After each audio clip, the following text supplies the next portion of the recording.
অযোধ্যার বাবরি মসজিদ ভাঙার মামলার রায়ে অভিযুক্ত ৩২ জনকে খালাস দিয়েছেন লখনৌর আদালত। ১৬০০ শতকে নির্মিত ওই মসজিদটি ভাঙার দীর্ঘ ২৮ বছর পর বুধবার এই রায় হলো।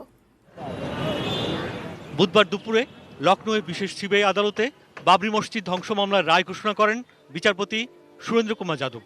এ সময় তিনি বলেন, অভিযুক্তদের কারো বিরুদ্ধে উপযুক্ত কোনো প্রমাণ পাওয়া যায়নি, সবাইকে খালাস দেয়া হলো।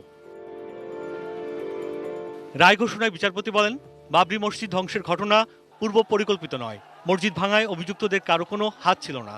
এটি হঠাৎ ঘটে যাওয়া স্বতঃস্ফূর্ত জনরোষের ফল। অভিযুক্তরা বরং মসজিদ ভাঙায় বাধা দেওয়ার চেষ্টা করেছিলেন। তাদের ফাঁসানোর জন্য প্রমাণ বিকৃত করা হয়েছিল বলেও মন্তব্য করেন বিচারপতি সুরেন্দ্র কুমার যাদব।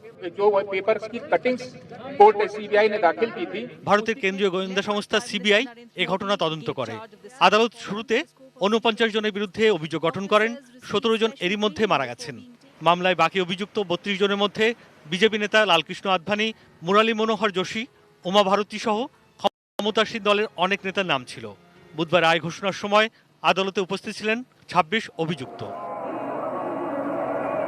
বাবরি মসজিদের জায়গাটি রামের জন্মস্থান ও সেখানে মন্দির ছিল দাবি করে ১৯৯২ সালের ৬ ডিসেম্বর ১৬ শতকে সম্রাট বাবরের সময় নির্মিত বাবরি মসজিদ ধ্বংস করা হয়। সে সময় দাঙ্গায় প্রায় ২০০০ মানুষের প্রাণ যায়। ২৬ বছর পর গত নভেম্বরে বিতর্কিত ধর্মীয় স্থানটিতে রাম মন্দির বানানোর পক্ষে রায় দেয় ভারতের supreme court. Sudip Ghosh, desk report, ATN news.